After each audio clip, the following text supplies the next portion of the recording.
요즘 원달러 환율 보면서 이게 무슨 일이야? 하신 분들 많으시죠? 환율이 1,400원을 훌쩍 넘는 순간 숫자 하나가 아니라 세계 자금의 방향이 통째로 바뀌는 느낌이 듭니다. 실제로 9월 말엔 하루에 1% 넘게 뛰며 1,425원대까지 치솟는 날도 있었죠.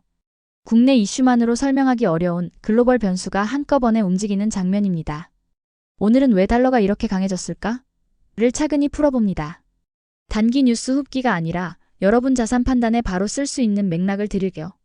끝까지 보시면 지금의 달러 강세가 오히려 중장기 포트폴리오 정비의 기회가 될 수 있다는 관점까지 연결됩니다. 상식적으로 미국이 돈을 많이 풀면 달러 가치는 떨어져야 한다. 이 문장 학교에서 다들 배우셨죠. 그런데 2025년 들어 금 비트코인 같은 대안자산이 강해지는 와중에 달러가 동시에 강세를 보이는 모순이 나타났습니다. 투자자들이 통화가 희석될 것 같다고 걱정해 금과 비트코인으로 넘어가는 흐름을 월가에서는 디베이스먼트 트레이드라고 부릅니다. 흥미로운 건 이 거래가 활발해질수록 단기적으로 달러 수요가 더 붙으면서 달러가 강해지는 역설이 생긴다는 점이에요. 왜 그럴까요? 오늘 이 질문을 끝까지 따라가 보겠습니다. 먼저 핵심 구조부터 딱 잡겠습니다. 디베이스먼트 트레이드는 한 줄로 요약하면 달러 같은 법정화폐가 장기적으로 약해질 걸 우려해 공급이 제한된 자산금 비트코인 등으로 갈아탄다는 전략입니다. 그런데 갈아타는 과정에서 문제가 생겨요. 기존에 들고 있던 달러 자산 현금성 자산채권 주식을 팔면 거래 상대방 주로 금융기관이 그만큼 달러 유동성을 현금으로 지급해야 합니다.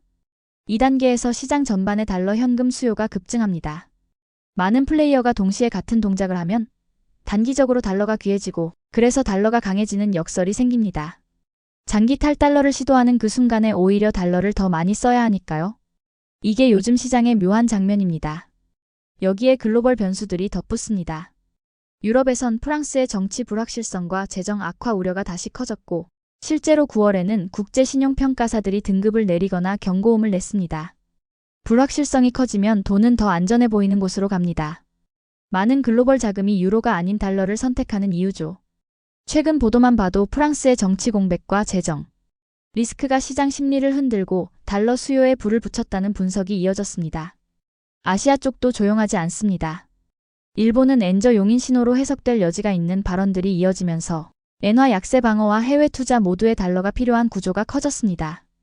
유럽, 일본의 정치통화 논리, 신흥국들의 결제 외채 상황 같은 생존형 수요가 한 번에 겹치니 달러 확보 전쟁에 가까운 풍경이 만들어집니다. 외환시장에선 이런 뉴스가 나올 때마다 달러 인덱스 DXY가 튀어오르는 장면이 반복됐고요. 최근엔 2025년 상반기 달러 약세 구간을 지나 10월 들어 반등 흐름이 확인된다는 시장 리포트도 이어졌습니다. 여기서 잠깐 미국이 돈을 많이 푼다면서요? 그럼 달러가 약해져야 하는 거 아닌가요? 라는 질문이 나옵니다. 미국의 통화지표 ME는 코로나 이후 한때 크게 늘었고 2022년에서 2023년 조정 뒤 2024년에서 2025년 들어서는 수준 자체가 높은 상태에서 등락하는 그림입니다. 즉, 공급 측면만으로 환율을 단선적으로 설명하기 어렵다는 뜻이에요. 실제로 통화량 ME과 그 속도돈의 회전율인 MEV, 이 둘과 금리 성장률 정책, 불확실성까지 함께 봐야 달러의 강약이 보입니다.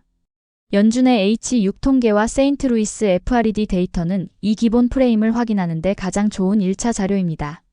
10월 초 한미 당국은 과도한 변동성 완화를 위한 개입은 가능하지만 경쟁적 환율 목표는 지향한다는 원칙을 재확인했습니다. 시장에선 장기간 일반 개입으로 환율을 꺾겠다는 신호보다 급등락을 누그러뜨리는 관리에 가깝다고 해석합니다. 방향은 결국 시장 펀더멘털이 정한다는 뜻이죠.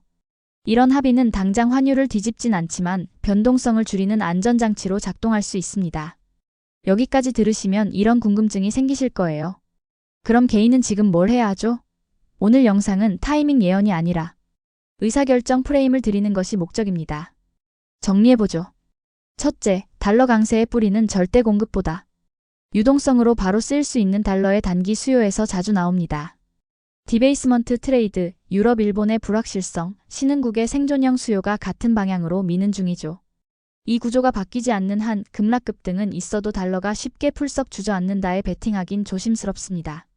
둘째, 이런 구간에서는 원화 약세가 과도해질 때 위험자산 비중을 스스로 다잡기 전략이 유효합니다. 이미 달러가 비싸졌다면 추가 환해지 비용과 수익의 균형도 차분히 따져야 하고요. 시장 코멘터리와 데이터는 단기 반등, 중기 변동성에 무게를 두고 있습니다. 셋째, 근거는 늘 1차 자료로 확인하세요. 환율 뉴스는 해석이 섞여서 전해질 때가 많습니다. 연준 H, 6통계, FRED의 MEMEV, 주요국 신용평가사 리포트 프랑스 등급 조정, 그리고 주요 통화정책 일정이 4줄기만 꾸준히 보면 왜 달러가 강해졌는지가 뉴스 제목보다 먼저 보입니다. 마무리로 오해 한 가지 정리하고 가죠. 달러가 계속 오르니 무조건 달러 사자 vs 곧 꺾일 테니 아예 안 산다는 둘 다 극단입니다. 환율은 가격이고 가격은 변동성입니다. 여러분이 통제할 수 있는 건 방향이 아니라 비중이에요. 해외 자산을 이미 들고 있다면 환율이 튀었을 때 과도한 환차익 기대보다 리밸런싱 기준을 차분히 재확인하시고 해외 비중이 너무 낮다면 분할 접근으로 변동성을 줄이는 게 좋습니다. 시장은 언제나 우리보다 크니까요. 끝으로 우리가 가져야 할 관점은 하나입니다. 2025년은 불확실성이 크다는, 기회가 자주 온다는 뜻이기도 합니다. 데이터로 맥락을 읽고 나에게 맞는 속도로만 결정하면 됩니다. 그 과정을 여러분과 끝까지 동행할게요. 오늘도 영상 시청해주셔서 감사합니다.